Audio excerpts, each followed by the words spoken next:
majority of salespeople take the car business as just a job. It's the 80-20 principle. You see it everywhere. And that's the problem that's missing. A lot of times we forget what the car business gives us. So the vision board itself, it could just be...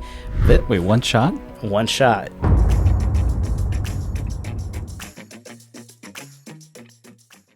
All right, welcome to the next episode of Behind the Showrooms. Today we have another special guest. He's a very good friend of mine. Been in the car business for quite some time now. It's going to be very special because right now we've been more focused on sales people. Sure. And now we have a sales manager on board. So he's going to be able to, I think, provide us with more value as far as how to become more productive as a salesperson. Also provide some techniques that could possibly help them get more sales as well. And just share your, expertise, knowledge in the business. So Definitely. Just wanted to invite my good friend, Jeff. Thanks for coming on the show. Thank you for having me. I know I've seen a lot of your content and I'm like, oh my God, I just want to be on the show. I just want to be on the show. But Nice. Obviously everyone's not always used to being in front of a camera with this setup. It's a wonderful, wonderful setup. So Right. it's definitely a pleasure. The pleasure's all mine for sure. Of course, thank you. Cool. First, I guess I want to start, but I like to size people up, and Sure. then I want to see what type of experience that they have in the business, just to make it a little bit more Sounds like entertaining. fighting words. I think I could take them. Yeah. Share us a little bit about your experience in the car business. So for me, if the car business, I fell into it by necessity. I was working at the mall, minimum wage, always loved cars, always, from a kid. So when I had the opportunity to network and help customers when I was making, like I said, minimum wage job, I ran into somebody who worked in the car business. And I said, hey, are you hiring? And they said, yeah, sure, absolutely. Luckily, I was able to get my foot into the door in car sales in that way. But it's funny how it first happened, though, because like I said, I love cars. I had the worst driving record ever. I had 16 points on my license. Really? Wow. I was thinking it was during the Fast and the Furious time. I'm thinking I'm cool. Meanwhile, I have like a 100 horsepower Honda that I'm taking the seats out because I think I'm going to make them go faster. And I'm like, no, guys, you can't ride with me. I need to save some weight, right? I remember going into Pep Boys, getting the little octane boosters because they said NOS. Couldn't afford the actual NOS. Yeah. So we would just mess around. And unfortunately, and fortunately, I got pulled over, really, speeding, and then I got 16 points on my license. Didn't think anything of it. Wait, one shot? One shot. Wow. I don't know how. Like my my cousin's at that time he was a Port Authority police officer, so he got a PBA card. Mm-hmm. So I thought it was a get out of jail free card. So I get pulled over, and I'm like, don't worry about it, guys. I got this. Literally throws a PBA card onto the highway. Wow. And he was not happy, and I don't blame him. Really? He was like, you were going 100-something miles an hour. I'm like, sir, this is a Honda. It doesn't go that fast. Mm-hmm. But I was going fast. I'm not going to lie. So he hit me with every possible ticket. Wow. Reckless driving, speeding, this, that, and the third. Fast forward, I meet somebody who worked at a dealership at the store. I'm selling, and he says, yeah, great. And at that time, I was making maybe $7 an hour, right? Not trying to age myself, but $7 an hour. He says, come over by us. And it was a big dealership at that time. Interviewed, I got the job. I was so happy because I was going to almost double I was about to double what my current salary was. And I was so happy. And then I get the call. He goes, how's your driving record? I knew right there. I'm like, oh, they know. I'm like, not good. He's like, oh man, I hate to say this, but they won't hire you if you have any points. So at that point, I was fractured. I was so mad at myself, and I just had to do my thing. So I had to wait a little bit more and more and more and more. But sometimes in life, you think you want something so bad, and it's almost like a test. How bad do you really want it? Right. I went back to work, the same job, and I was just always thinking, oh my gosh, if I ever get another opportunity, I'm not gonna mess it up. So I went to driving school. I was driving like a grandma, 5 miles an hour, staying in my lanes. Till this day, they ask me, how come I always use my signal light even in the car park? I'm like, dude, it's just, if you knew what I went through, you would be too. Right. Seatbelt on, everything. Wow. So then there was a gentleman that came into the same store. And here, fast forward, maybe it's 2 years later. Fast forward, same thing. I said, hey, I see you have a shirt. It says Saturn. Saturn was the redheaded stepchild of GM. They were like the last one on the totem pole. There's like ultra high luxury, and then there's Saturn down here. So at the time, they were coming out with a convertible. I knew this because I love cars. And I said, oh, the Saturn Sky, I heard about it. It's coming out. Would you be hiring? And sure enough, they said they were. So this time I get the job. And luckily, I was fortunate enough to then meet my mentor, who showed me every possible thing about the car business, start me in a store that, yes, it wasn't desirable, but that was the best possible opportunity for me because I learned from the ground up. Right. That's where I really learned how to sell. And I think it's a lost art in this day and age because everyone is looking to that get rich scheme thing. Right. So they're looking for that quick buck. But I'll tell you one thing, the minute I got my first commission check, my mentor told me, bring me your pay stub from when I was working at the mall. Right. $7.50 an hour. I still have a paycheck from there, by the way. I will look at it from every time to time just to humble myself. He says, if you do exactly what I tell you to do, this time next year, you're going to 4 times that year to date. And I said, all right, let's see what happens. Because I had the work ethic. I was never lazy, so I said, okay, let me do it. Let me see. No college education, none of that, but hungry. Right. I was hungry. So I did exactly what he told me to do. And sure enough, that next year, looking at my year to date, I'm like, damn, he's right. He was right. And then it was off to the races from there. Now, what happens nowadays is people who start in the business, they're just going for the money first, and they want to skip the steps. They don't study their craft. They just want to go for the money. Right. And that's never going to last. At least for me, it was the love of the car, and then it built around that business. It built around the career for me. That's what I equate my success to. Did you have all the proper training? So the proper training for me was by, I had to fail and then learn some more. Now, I think what also happens is in this day and age, a lot of times we're too soft. We're too soft on the salespeople. I guess it's just the culture is just softened because we want to make things easier for the next generation, but by making it easier doesn't mean that you're helping. You're actually hurting them. Right. So I remember there was a store down the street that you could not come inside the store if you didn't have a customer. You'd be outside waiting, looking at cars, waiting to just go. They would yell at you if you had to go to use the restroom inside. It's like, okay, well, I gotta go. I had an owner. If he looked at the lot and the wheel was turned, the tire was turned, everybody would get it. Nowadays, they'll see like a piece of paper on the ground or something like that, and they'll just walk over it because they don't care. Right. It's those little attention to details where it does add up in the big picture. So if you don't do the little things, you're not going to get to the end. You might get there one time, but it's as simple as never taking shortcuts, right? The proper training for me was looking within and just being a sponge. Anything that my mentor would tell me to do, I would do it. And then he gave me a book. I remember I can't stand to read, but this book was amazing because there was like quotes, and that was easy enough. My attention deficit disorder is like, okay, that's easy enough. So it was 48 Laws of Power. And the number one law is never outshine the master. And then it gives you a little blip about that. That, to me, helped me like do more personal development. Right.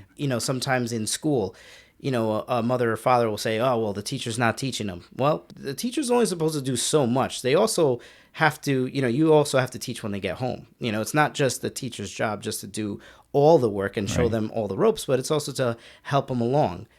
So to me, a lot of that work was more internal because I did hold myself accountable, and I would always look within. Like if I wasn't selling enough, I'm like, okay, what am I doing wrong?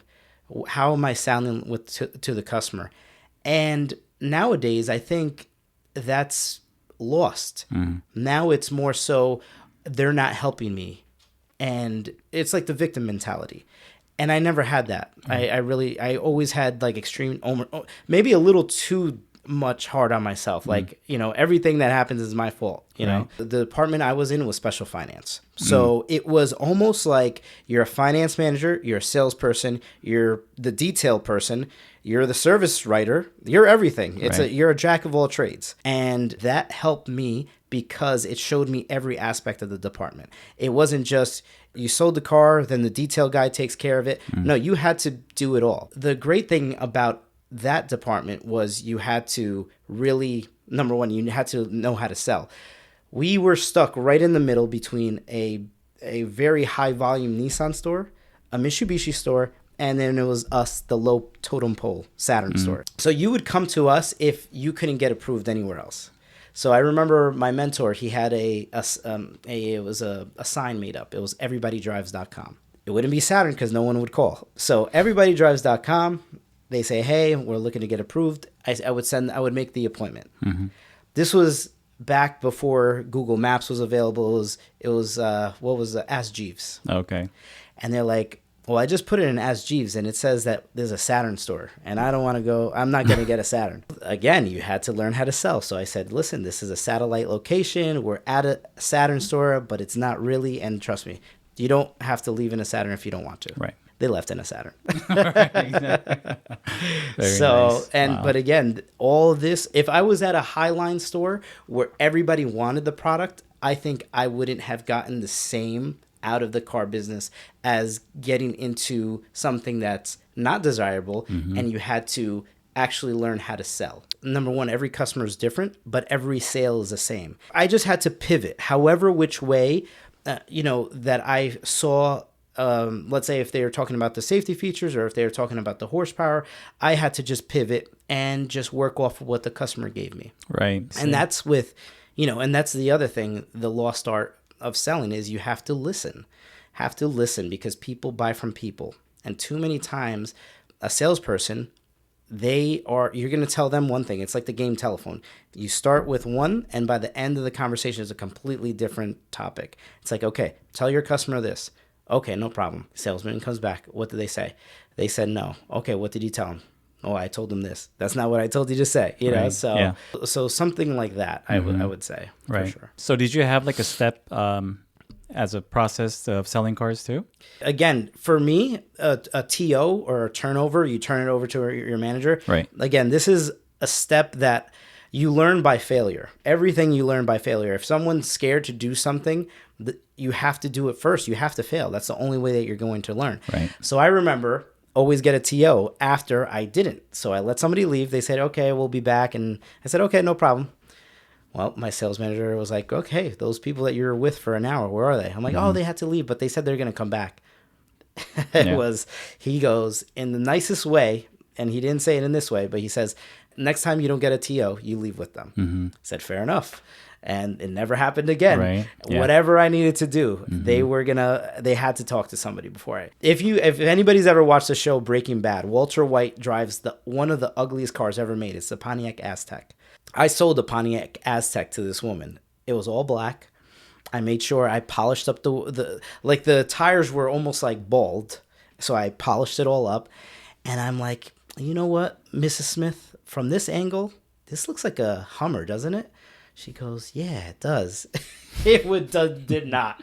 It was terrible. Right. These were the type of trucks that, first of all, only a mother could love. It was based off of you could sleep in it with a tent. It's terrible. The angles are all, Google it. Anybody out there that's interested in the Pontiac Aztek, rated one of the most ugliest cars in the world, but I sold it. I was very proud. But that's what I really perfected my selling with pre-owned vehicles. That's where, not so much new. I would sell it from time to time, but it was mainly pre-owned. Wow. Where'd you go to after? My mentor moved over to the Land Rover store, and I was ready. I was ready to go. I'm like, just let me know. Just go. I'm ready. He's like, let me just see how it is first before you jump ship and you go here, because what if it doesn't pan out for me and then, you relocate? And luckily that it worked out, and I think he definitely opened the door for me. You have to, as an individual, someone could give you an interview or give you a job, but it also is up to you to carry it and walk through that door and maintain it. Right. So I think there's a lot to be said about the car business. The typical car guy is jumping from dealer to dealer to dealer to dealer, and they're not establishing a relationship. And that's okay if that works for them, but for me, I need a little bit more stability. Like, it's not common for someone to work in two places for, almost 2 decades, and that was me. I've worked in 2 places. And that's something where the stereotype, when they say, oh, the car salesman and this and that, I used to not want to say that I was in the car business. I felt like I was embarrassed, and now I'm not. I'm proud of it, actually, because it's getting away from that stereotype. Because the funny thing is, and we said this a long time, for a long time, in the car business, there's this perception you make under 6 figures, that you make 60 grand or 70 grand. It's just not the case. We make a good amount of income, in doing what we do. And we say it all the time, it's not rocket science, but we're making more than some doctors or some professionals or some lawyers out there with degrees. So there is nothing wrong with the car business. There's nothing wrong with any business if you are at the top of your game. And I feel that the team that we have, we're definitely at the top of our game. Where I think we are definitely at like the 1% without being cocky, but knowing our value for sure. Right. Yeah. Right. Do you think everyone has a good chance of succeeding in the business? No, definitely not. It's something where, again, it's the 80-20 principle. You see it everywhere. In any business, 80% of the work is done by 20% of the people. So if you have 10 salespeople in a prospective field, there's going to be 2 real killers.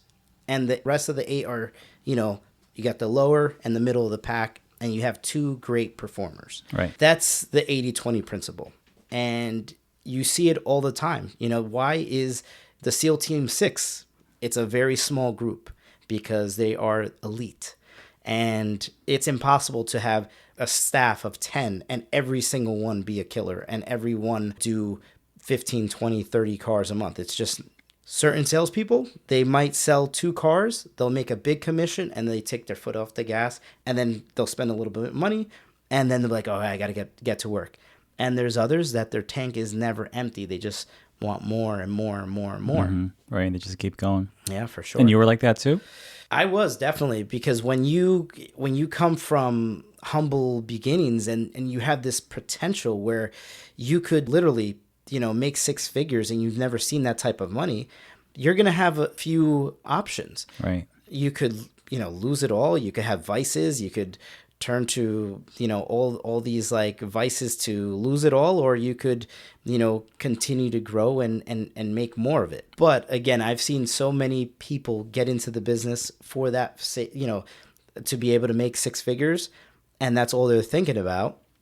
And it just doesn't work out because they're chasing the money. If you have enough reasons of why you want to succeed, you'll be successful. As a goal for myself to see what I could really do with no college education and almost show the people who said you got to go to college, you have to have a degree, you need something to fall back on, something that really propelled me when I didn't want to get up for work and I didn't want to do it. I always thought back to those people that said that I couldn't or it wouldn't work out, right, as an extra oomph, Yeah. My old general manager says, if people like you, they'll do business with you, right? So you don't need to know everything. You don't need to know the numbers. Forget about the numbers. Forget about everything else. Is build a rapport with the customer. That's number one. Right. So you spend enough time with them. The problem is with the salesperson that just wants to make that instant sale is they're going to go right to the numbers. They're not going to show the car. They're not going to pick a car. They're just going to say, they're going to do the least amount of work, but they want the maximum profit. Right. And then that's where customers will negotiate very hard with them because they don't care. They don't care about them. They don't care about their time. They just care about the deal because you're not showing them enough value. So I would start with that. I would start with building the rapport with the customer. If they have a nice suit, if they have a nice dress, if they have jewelry on, just compliment them, but genuinely compliment them, not just be fake about it. Like, oh, I'm just going to, next person that comes in, I'm just going to, I'm just going to say something nice and I'm going to sell them the car. No, genuinely care about their needs, but then also don't get distracted too much. They call it the through line in film. You have the beginning, the middle, and the end. The problem with some salespeople is they inject themselves into the customer. Yeah. They say, well, me personally, I like black, or I like white, and I like this feature, and I like that feature. And then you realize that feature, we don't have it in stock. So now what? You just hyped up this feature that Right. we now don't have in stock. You just shot yourself in the foot. Right. So you open, you listen. If they talk about safety, you're not going to talk about the 560 horsepower supercharged engine that the car has. Right. You're going to talk about the adaptive cruise control. You're going to talk about the lane keep assist. If someone talks about, hey, I really like the sound system, I'm really big into sound system, you're not going to talk about the 12-way adjustable seat and how the back row folds down. You're going to talk about the upgraded sound system that this car has, the Bluetooth connectivity. You're talking about all of those features. Right. Than not going, in a word salad and like word vomit and just you're blurting everything out. Yeah. You're gonna give them back exactly what they're asking for. My thing is, it's just like anything else. Let's just call it lies. If you lie about the little things, you're gonna lie about the big things. If you don't think a test drive is important, then you're not gonna think the other items are important for them, because what if they don't need the bigger engine? What if they could do the smaller one? They don't know until you drive it. It's just like anything else. You go in, it's a Saturday night, you're going on a date, and you want to get a white button down shirt. You go in, you go to the store, and then all of a sudden the salesperson shows you 6 different shirts, and then all of a sudden you're like, oh, I kind of like that one. And you get something completely different than what you thought you initially wanted. Right. So it's always that acronym of AIM. Acknowledge, ignore, and move on, right? You acknowledge what they're saying, you ignore it, and then you move on to what you have in stock. So if they say, hey, now don't get me wrong, if they say this item is very important, then you're going to look for that item. Definitely listen to what they're saying, but it's not always the case. If they say I need to be at 900, guess what? Acknowledge, ignore, and move on, because it's not really that's what they have in mind until you show them more value. Then they will go up to 1,000, 1,300, 3,000 if there's enough value. And that's the problem that's missing, is you're not showing enough value to the customer. That's why they're negotiating. That's why they're cross-shopping you. That's why they're saying they're working with a broker or what have you, because they feel they don't care about your time. Now, if you invest that time with the customer, they like you, they're going to feel bad about going to somebody else. Yeah. It's like cheating. Like I invested so much time with this person, and I feel bad. I can't tell you how many times someone has, just sent me, like a referral. They're like, oh, I'm so sorry, I didn't buy the car from you, but we went a different direction. But this person wants to buy a car, and I'm going to send them to you, because they feel bad. So it's that reciprocity. You invested your time, and now they're going to return it to you in some way, shape, or form. Or if they like you so much, they'll still pay more money and buy the car from you too. Definitely. Right? Yeah. Definitely, because a lot of times it's getting hung up on the number that they're telling you. Oh, well, and this is where a salesperson is their worst enemy at times. A customer says they don't want to be over 900. You're at 1,000. You're not selling them on the $1,000 payment. You're telling them why the $100, the value of this car, is worth $100. And then most of the time, depending on what it is, maybe if it's nicer wheels, nicer upgrade in terms of interior, something, there's a reason why that car is a little bit more. And sure enough, if you give them and show them enough value, it's not that you're overcharging, it's just the car is more. And the sale comes easier. The more questions that you ask, the easier the sale gets, Right. How do you think the car business is now compared to back in the days? Is it tougher, or is it easier? Honestly, I think it's easier. It's easier in the sense that everything's available online. The customer knows how much their car's worth, average prices for the sale price. It's harder if you are the salesperson that is afraid of customers. And most salespeople are. They get bullied by the customer, and they forget that they're the professional.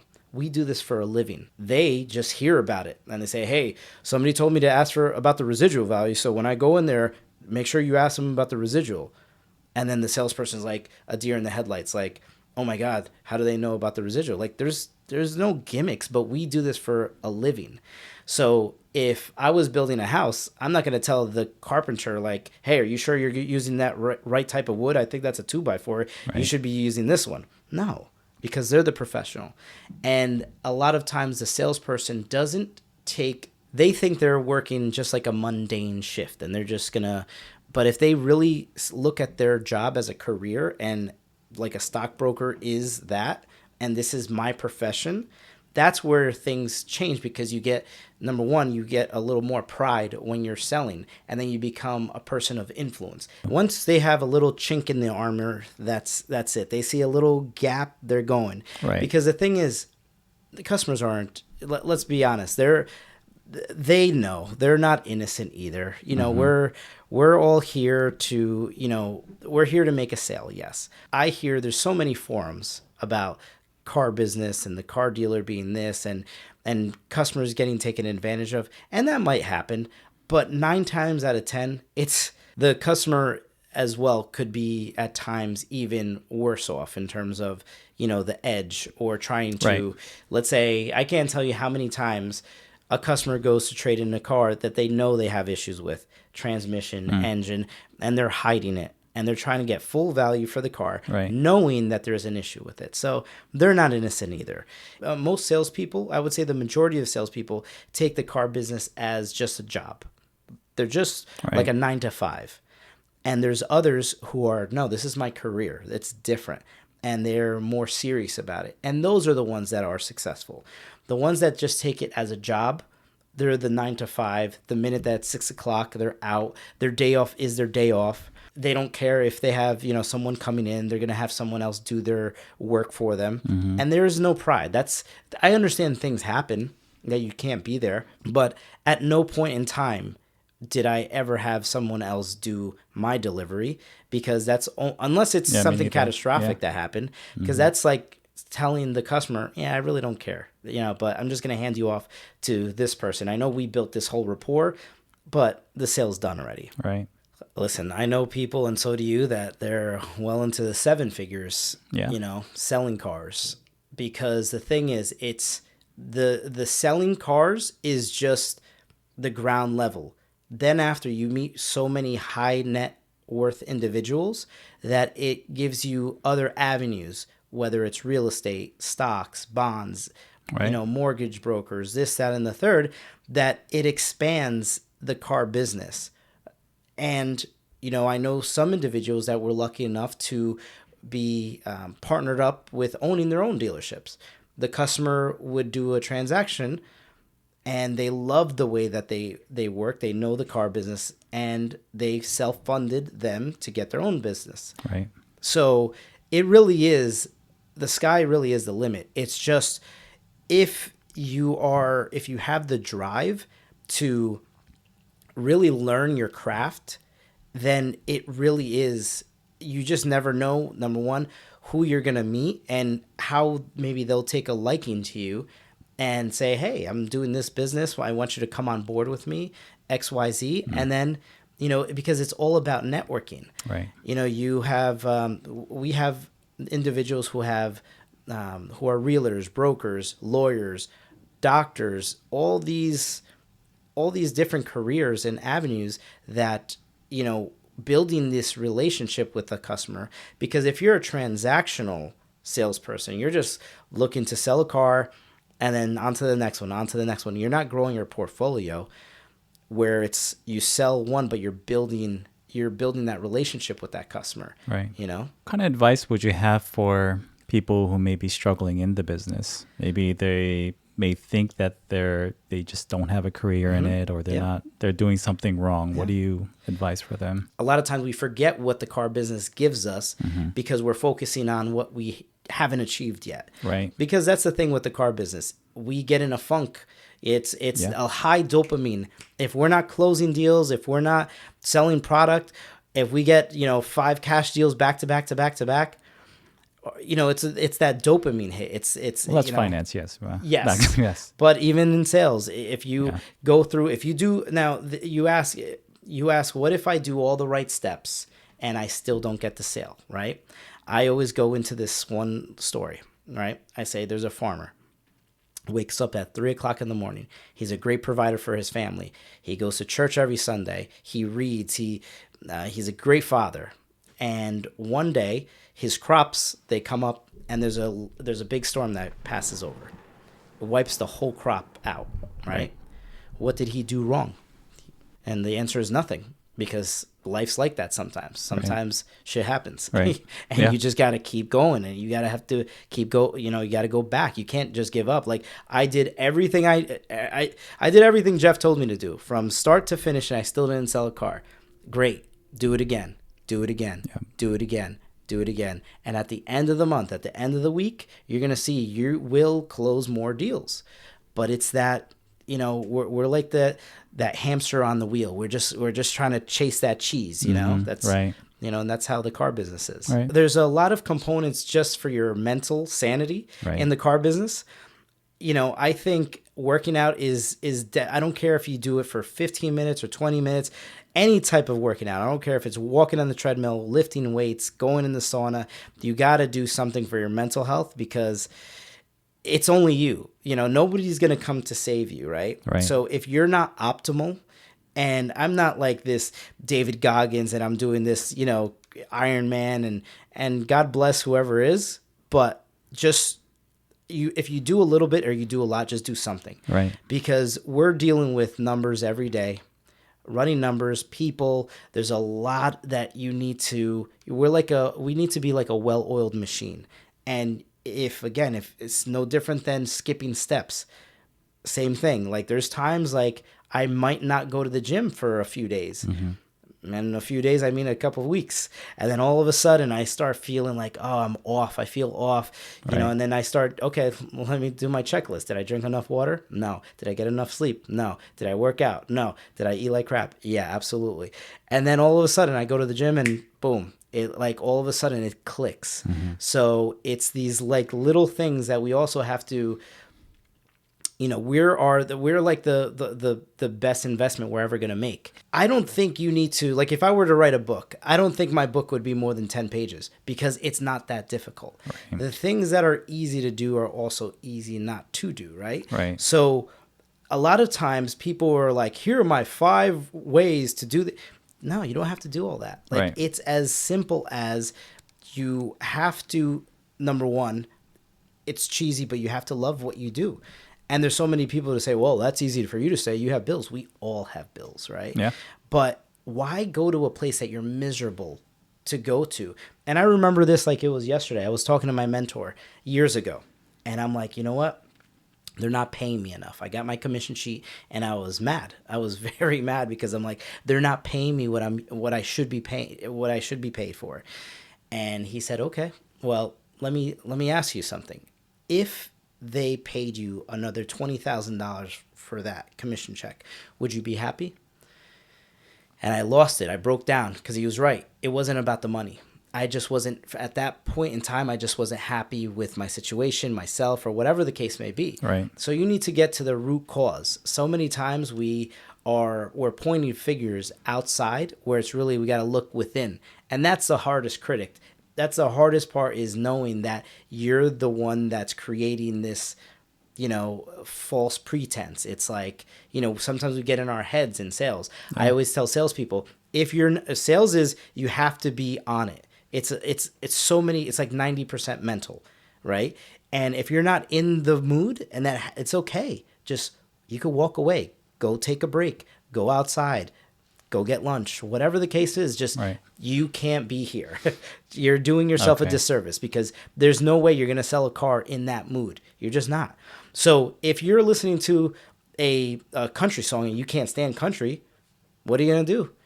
You're going to change the station. You're going to put a music that you want to listen to. Mm-hmm. So you got to get out of that frequency, out of that mentality. And how do you do it? You got to switch. But so many times we stay in there because we feel like we're chained to that place, right? Whatever place that is. Yeah. So I think it's also who you surround yourself with as good well. Point. I mean, if you surround yourself with good people, all you're going to hear are, just positive things. Yes. I think that gets you into a more selling mood. Wow. Versus that's true. Staying next to someone who sells maybe 1 or 2 cars a month. Those are the most miserable people. This is true, because it's almost like you hit the nail on the head, though. Mm-hmm. It's like, show me your friends and I tell you who you are, so to speak. Right. And I didn't like that when I was younger because I'm like, my friends are fine, they're cool. Right. But it is true. So you show me your friends, and I tell you who you are. And the thing is, it's no secret that those who sit next to high performing people perform at a higher level. It's 100% true. If my thing is, if you hang out with people who just are, a pessimist will always have a problem for every one of your solutions. Right. Right. So that's why they say don't tell your dreams to small-minded people, because if you allow them to, they're going to bring you down because they can't see themselves doing it. So they have to throw dirt on you to bring you down to the level, for sure. And negativity, I believe, is more contagious than positivity. 1,000%. It's, everyone knows the water cooler talk. They start gossiping about this, that, it's slow, it's this. And if you believe that, if you get into that narrative, then you're going to believe it as well, So it's distancing yourself from those negative people because they're everywhere. Right. They really are. You have to hold yourself accountable. You always want to, like Jim Rohn used to say, you have to stand guard at the gate of your mind, right? So thoughts come in, thoughts come out, but you have to watch them because same thing with those negative people. You're going to come up with a great idea about how you're going to sell more cars or whatever the case may be. And I'm like, well, that's never going to work because the managers aren't going to take that deal. That's not going to work because the market's down. That's not going to work. Okay, then I guess we should all go home, Right. And it's those same people that they don't have what they want. They're in massive debt. They can't get out of their own way. And here you are trying to build your life up, and they can't understand why you're having success and they're not, and they want to bring you down to the level. Are there certain things that you like to do to sort of like reset your mindset? Yeah, I would say, okay, so for me, I always need to, this journal will be with me. I fill journals up because I think writing down your gratitude in the morning, it's something it's easy to do, but it's also easy not to do. So that's a journal. Yeah, that's a journal. That's also thoughts or just ideas, or anytime I travel somewhere, I'll date it. I'll put exactly where I am, and then I could go back. And then even if it's a bad time, I could read exactly what I was feeling. I'm like, what a baby. Get over it. Stop being such a baby. But those things are important because what we forget as humans is we always think the good times are going to be great. Right. But they're not. The bad times are not always going to be bad either. So it's cyclical. It's that cycle. So for me, a reset it's having a good core of people that you surround yourself with, or just one person that when you're feeling a certain way, you could go to them and say, hey, man, let's grab a drink, or let's have a cigar, or let's go to the gym, or something that it's like, hey, Am I crazy right now? This is how I feel, or whatever. That outlet needs to be available because so many times, especially as men, we internalize a lot. We have a lot that's weighing down on us, and we want to take it all because we don't want whether it's our significant other, it's our family, we don't want them to worry about anything. We want to be and take it all, and that's okay. But at the same time, we're not Superman. We break, and now we need to go get a tune-up at the service department. Right. So for me, it's definitely the gym, the sauna for sure, and the journaling for gratitude, because it's so quick. Just like you said, a pessimist will always look at the negative side. Right. But when you really put it down on paper and list all the things that you're grateful for, just even waking up, just even having the voice to talk and the eyesight and this here, that's a gift in itself. But too many times we're looking for this esoteric, this huge thing to happen to be like, oh wow, see, that makes my life worth living. No, waking up in the morning makes your life worth living because you have another chance at this life. Right. So you were talking about, do I have any resets? And, Right. I'm about to book an appointment for a massage Okay, because now I'm thinking, I'm like, wait a second, I haven't had a massage in a while. That's one thing too, because we have so much that's taxing on the mind, the Right. body. Everybody sees the end result, but they don't see those battles that we internalize every single day, little by little, month by month.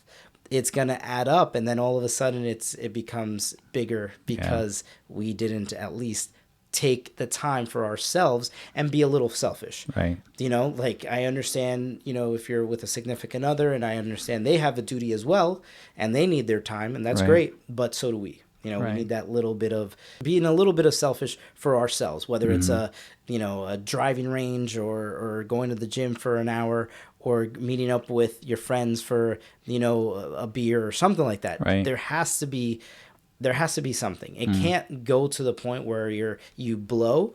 Right. And then it's like, well, I need this, before you do that. Right. Just maintenance for sure. Yeah. What type of massage? For me, it's like a full body? Full or- body, definitely full body, and it's something like so I have friends that do like foot massages and everything like that. Right. But for me, it's got to be a full massage. Yeah, I'm a for big sure. full body massage Yeah. type of guy too. Yeah. And I remember I would go to this nail salon one time, and there's this one guy. I'm telling you, he has like a crab. Like I would call him the wrench because that's how he would get you, right? And I would make sure I'm like, I'm not gonna say it hurts. I'm just gonna. He's like, take is it it. okay? I'm like, yeah, it's Right. good. I'm not gonna tap out. I'm Right. not like, I gotta pass out. And Not it's gonna like the do it. pedicures or like the foot massages? No, that one was like I'm getting like a manicure. Oh, and okay. then, like, Got it. Then he's like, "Oh, you want a massage? Sure." And it's like a wrench, Mm. but I'm not letting him know that that I'm about to pass out. for Okay, sure. gotcha. Yeah. But yeah, that's definitely for me. Yeah. It's important. I Yeah. feel like it's just you have these like blockages, and I feel like that, like the massage, whether it's a deep tissue or whatever, it's like gets those knots out because we carry it so much in our in our shoulders. We literally have the weight of whether it's our families and all our expenses, and Right. and then we have to deal with customers and then employees and then everything else, and we do it without complaint. Where do you think the car business is going now? I mean, during COVID days, it was more, hey, this is the car, this is how it is, here's a deal. It feels like we're going more towards back to pre-COVID days. What do you think the new trend is going to be like in the car business? Yeah, no, I definitely agree with you there. We have to, get back to basics because now things have opened up more. During COVID, it was like, well, listen, I only have one on my lot, take it or leave it. This is the market price. There really wasn't selling. You were an order taker back then. And like anything else, it goes in waves. And now it's more competitive. Right. We see dealers that are discounting cars. They're doing different incentives, cross shopping, let's say. Yeah. A Mercedes to a Land Rover or this or that, a Jeep to, a Mercedes. Everyone has different incentives. So, And they have cars now too. and they have cars. So what does that say is that the salesperson has to get back to the roots of selling. And it's like the dinosaur. You got to evolve or you die, right? And I don't see a lot of them, even the veterans, I don't see a lot of them succeeding in the future because they got fat. They got fat during that time. Right. And now it's you have to prepare for the summer in the winter, and in the winter you have to prepare for the summer. It's having that plan, and a lot of people are more they're sit and wait rather than taking the initiative and taking action. So the car business, in my personal opinion, it's still a great place to develop a business. They say in the future they're going to try to do away with salespeople, and I just don't see how that could work. Right. Steve Jobs was a great revolutionary.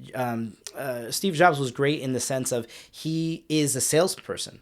Yeah. Steve Jobs was a salesperson, but guess what? He didn't make the iPhone, but he sold the shit out of it, right? So his engineers made the iPhone, but if the engineers were to go up on stage, they're going to talk about the 22 gigahertz camera and this and that, and they're going to lose the audience. Now, Steve went out there and he sold that iPhone, and that's what you need, a salesperson, you know? And throughout history, there's we talked about history. I love it. And I'll tell the Christopher Columbus story. Christopher Columbus, hate him or love him, he was a great salesperson. Why? He got 3 ships that he didn't pay for, went to the Queen. He had to schmooze over the Queen, and they had to go daily. You know, he could have gotten thrown overboard any day. They were lost without food, and every day he had to say, just one more day. One more day, one more day. Throughout history, there's a lot of great salespeople.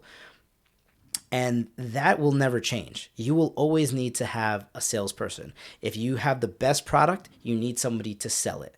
So my personal opinion is the business will evolve for sure. The thought of it going to, let's say you order your car and it just ships in and you have a Apple Genius or like a Genius, so to speak, just to go over the car. The thing is, the numbers. You're not. How are you going to? There's not going to be any negotiation. Guess what? Saturn tried to do that. No hassle, no haggle. And guess what? Saturn's no longer available. They're no longer in business. It's a great thought for someone who's never been in the business, someone who's never sold cars before. Right. It's the execution is just not it's just not feasible. It's great in theory, but you always will need a salesperson to sell. I think the EV market is a good example of that. Yes. Right? Yeah. Yes. No you're salespeople. Right. You're just dealing. Well, actually, you don't even have a product specialist who can go over the car with you. Sometimes just send they just send you a link and say, hey, watch these videos. Yeah, listen, I think right now it's great for that segment. You know, Tesla's amazing with that. But you have GM, you have all these other manufacturers, Mercedes. It's just not their business plan. That's one of their models of 30 models. So it might work if that's your niche, and Tesla, that's their niche. They do a great job with it. But when you have real cars, let's say, with engines and stuff, it's going to be very difficult to go in and say, okay, that's the car that I want. This is a set price. Let's be honest. People want to negotiate. Right. You know, yeah. It's the thrill. I have customers that have more money than they know what to do with, and they negotiate harder than someone that has no money. Yeah. Because it's a game to them. Yeah. And that's never going to change. So how's your Porsche? Love it. I love it. That's the culmination of like a vision board, you know. That is because there's so many things there's laws in all walks of life, right? There's the law of gravity. There's their cause and effect. You know, gravity, I always say, you know, I'm corny and cheesy with this, but gravity, it's something that, let's say, you know, we can't see it, but, you know, we know it's there, and that's a law. So, you know, I'm big into the law of attraction and visualization, and that's one that I had on my vision board. And the thing is, I had it on my vision board since 2018. Within like the last year, I really started to home in and visualize and look at it and desire it and put a set date. You know, that's why like goals are important, because we're all going to get there. But the question is where are we going to get in, you know, where am I going to get in the next 5 years? Right. I don't know. Well, I do, but I'm not going to say it openly, but, cause that's secret. But the thing is, if you don't have a goal that you're chasing, whether it's a short-term goal, long-term goal, where are you going to go? You're just spinning your wheels. So with that car, it was the exact one that I visualized, that I wrote on the piece of paper, and I got the exact car, you know, spec, and it came perfect. What's your vision board?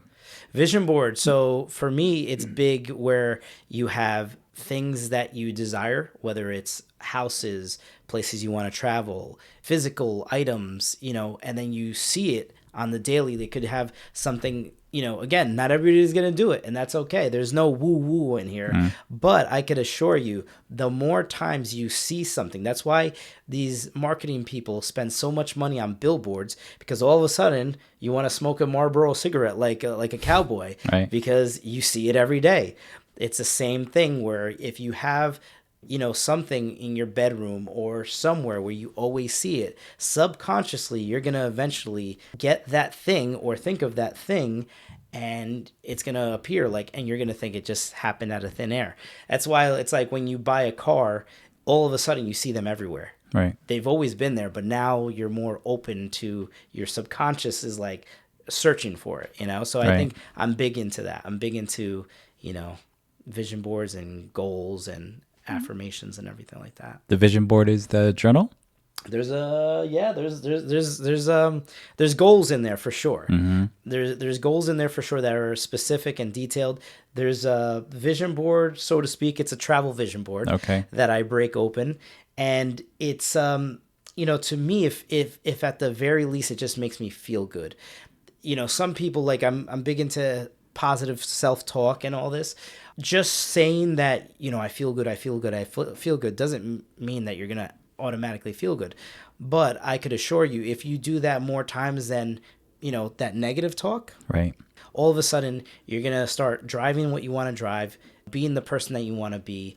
And I think that's a huge component that gets passed over, let's say. So how do you set it up, your vision board? Is it like what you want to do, what you want, and you set a goal to it as well, the time? Yes. So the vision board itself, it could be quotes with pictures.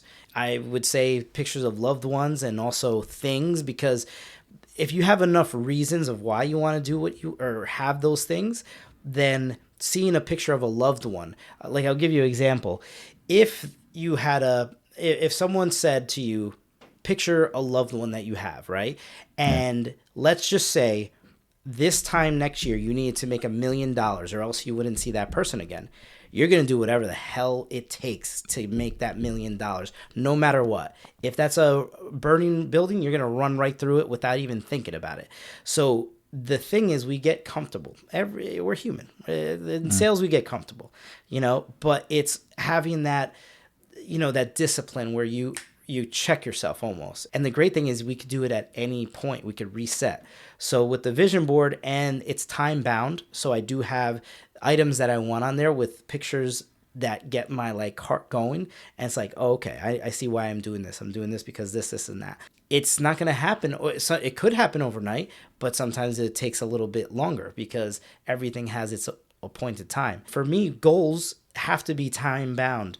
And even if you don't get it at that time, let's say you set a goal to 10x your income in the next 2 years or something like that, and it doesn't happen, I could assure you, you're probably closer in those 2 years than if you didn't have that goal. Right. Because you're looking at it daily, and all of a sudden you're building these skills. The same thing in the car business. If they picked us up and put us in another location, another dealership, we'll still know exactly how to do it because of the skills that we learned. So for me is getting as much information as you want and learning as much as you can. If you want to be a professional in the car business, learn as much as you can for selling, anything to do with selling and psychology, because that's huge into sales. Right. I want to go back to this vision board. I actually find it very interesting. Really? Okay. I guess it's good to have a goal in mind now. Sure. Do you believe in setting a goal that's 10x, or do you think people should be setting up a realistic goal? See, so when I hear realistic, I start to twitch, because the reality is it's all in your mind, right? It's because there's other people that are already doing it that's no smarter than us. But as kids, we have a great imagination. Right. It's only until we start getting older that our parents or our teachers are telling us to be more realistic. Yeah. You got, snap out of it. Stop thinking like that. You're a grown up now. Stop playing games. And then we start losing these powers, so to speak.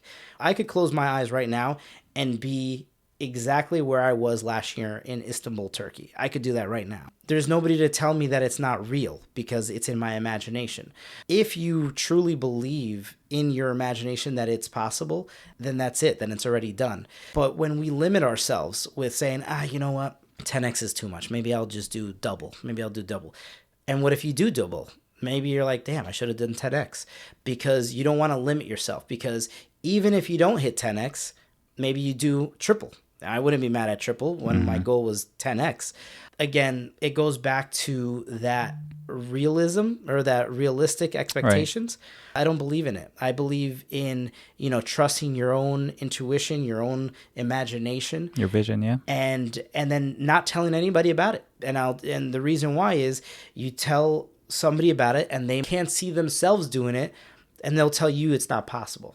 And then that's when you give up. You're like, yeah, you're right. Yeah, that's crazy talk. So I think setting goals that are time bound, detailed. So don't just say you want a car because you're going to get a car. It's like, well, I wanted that car. Okay, well, say that car, that exact year, color, everything, and set a time limit. And then all of a sudden, somehow, some way, maybe it won't be on the exact date, but it might. Right. And you might surprise yourself. I like it. Yeah. Wow. Good stuff, Jeff. Yeah. Man, I really appreciate it. It was very, very good information. No, John, honestly, thank you for having me. Season Right. 2. Season 2, baby. Season 2. Yeah, that's it. It was listen, I would love to do more of it. It's honestly an honor. Thanks, Jeff. I appreciate it. Thank you, John. All right.